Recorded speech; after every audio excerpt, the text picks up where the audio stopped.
real issues, and just, I don't know, it's brilliant. But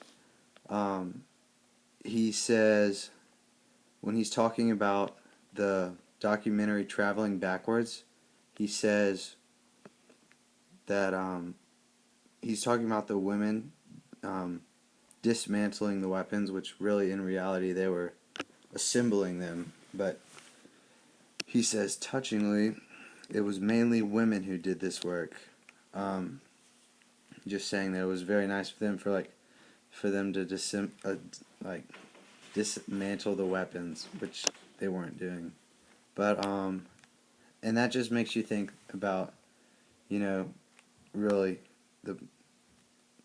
they're assembling weapons, But and he says touchingly, which is very sarcastic and satirical.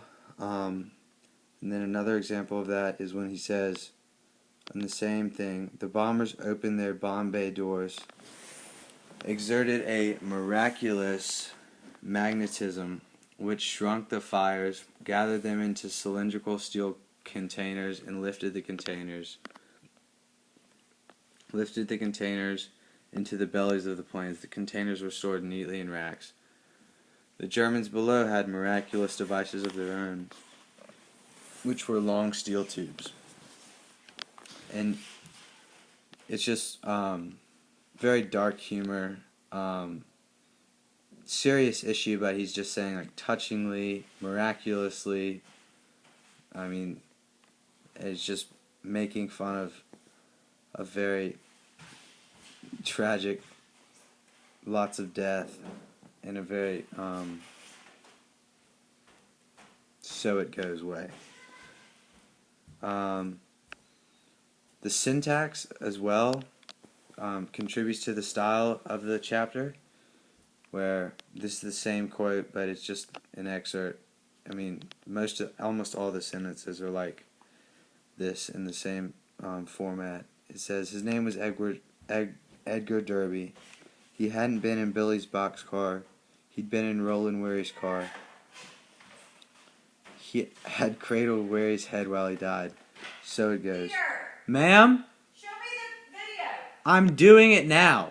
Okay, come show it to me. Sorry. Goodness. Okay. And then it said, I'm sorry. So his name was Edgar Derby. He hadn't been in Billy's boxcar. He'd been in Roland Weary's car.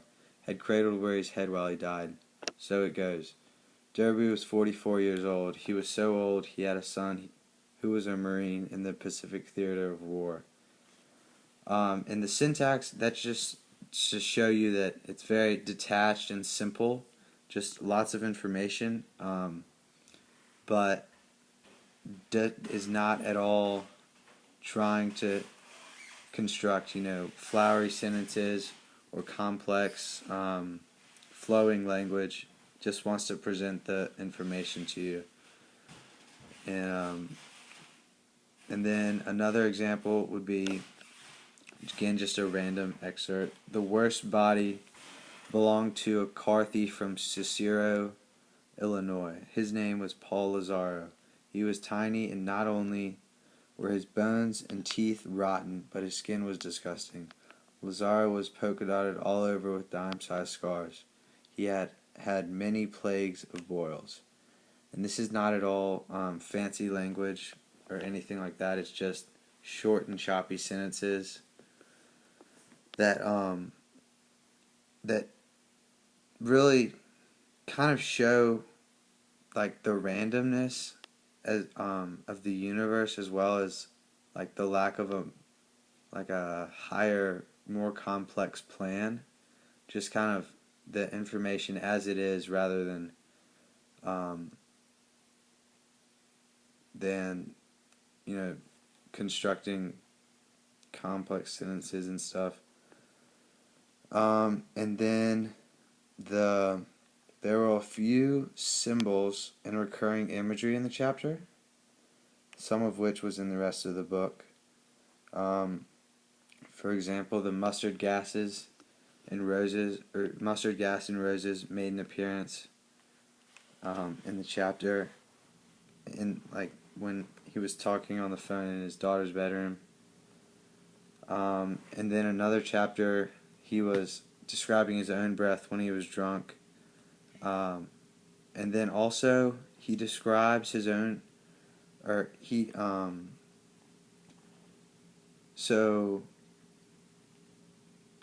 he uses the description of blue and ivory feet, and a blue and ivory hand, as well as a blue and ivory claw.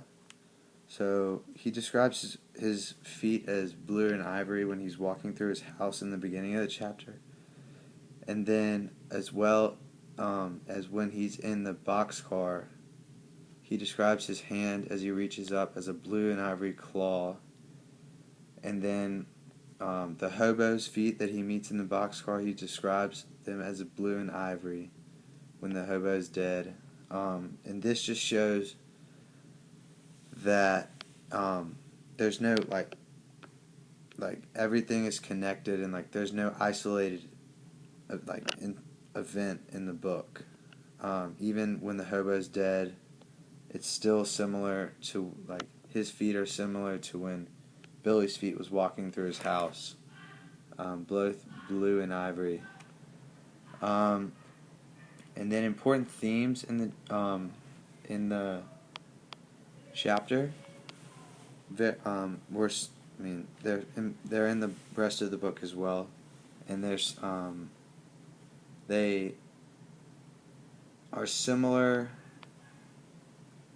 and influenced by postmodern themes as well. So the first one would be that chronological time is an illusion, and the quote says from the book, the Tralfamadorians were really the ones that explained this to Billy and let him realize this, because he was able to become unstuck in time when he was captured by them, and they explained this to him. They said, I'm a Tralfamadorian, seeing all time as you might see a stretch of rocky mountains. All time is all time. It does not change. It does not lend itself to warnings or explanations. It simply is. Take it moment by moment, and you will find that we are all, as I've said before, bugs in amber. And then as well,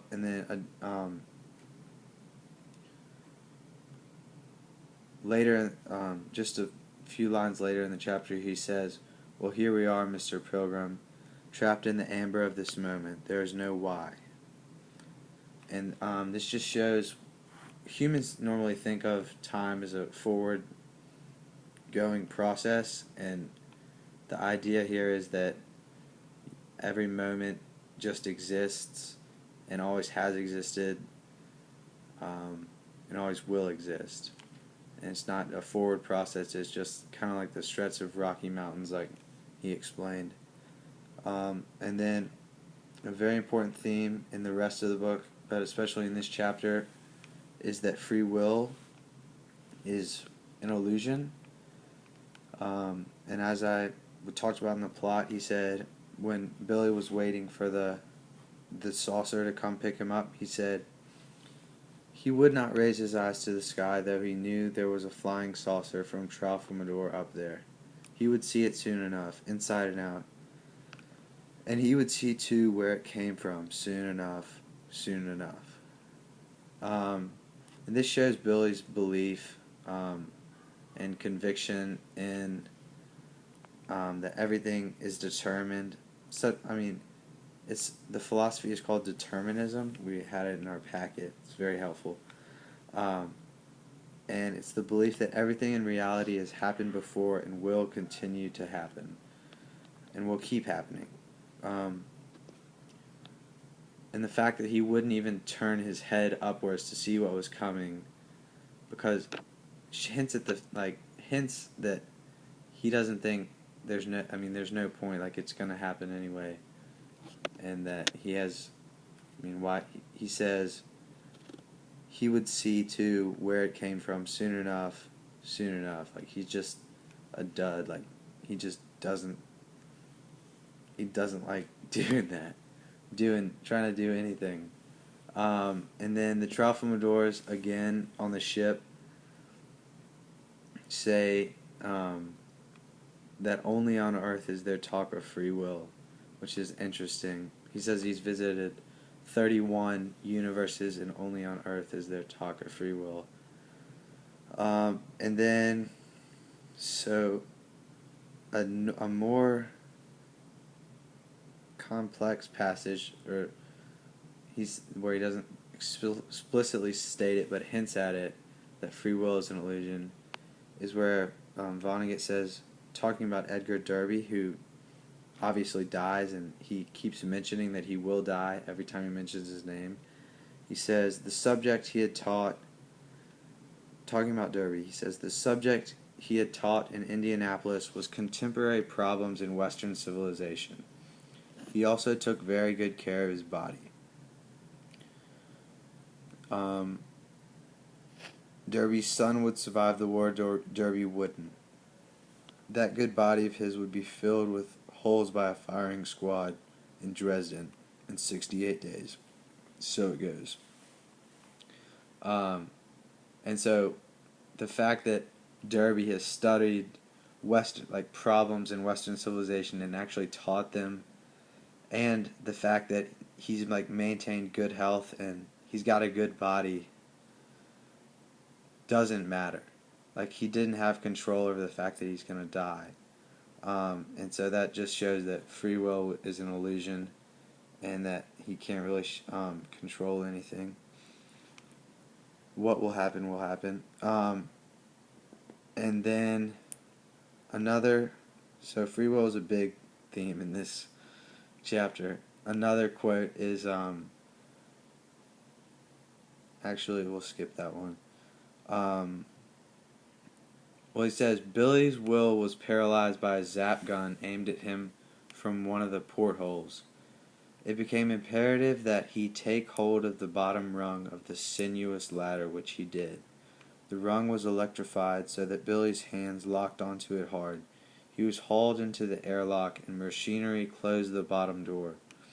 Only then did the ladder, wound onto a reel in the airlock, let him go. Only then did Billy's brain start working again.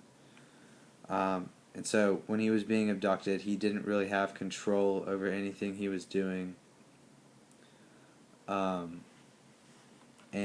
he really couldn't control it. So when he touched the ladder, he lost control of his body, of his brain, and everything that we think of lets you have free will. And then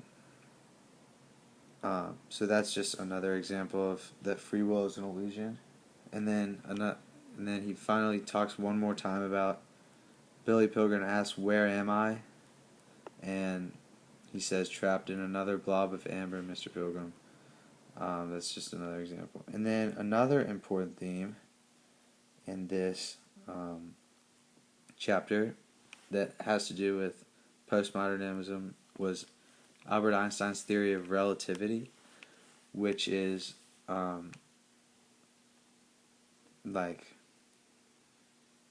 it's interesting because it takes into account everything is relative to where it is and what it is anyway.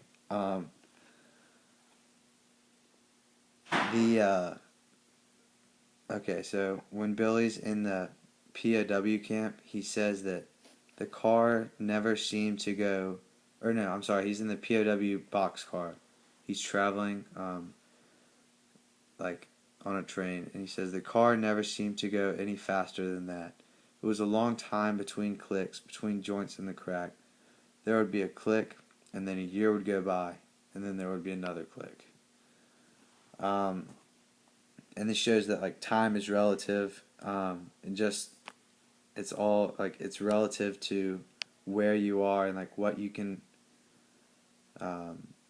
see, and obviously a year didn't go by between the time that the clicks happened, but for Billy, he was in a boxcar, it was in the dark, he didn't know where, so time is relative to where you are. And then he also says when they stop the boxcar,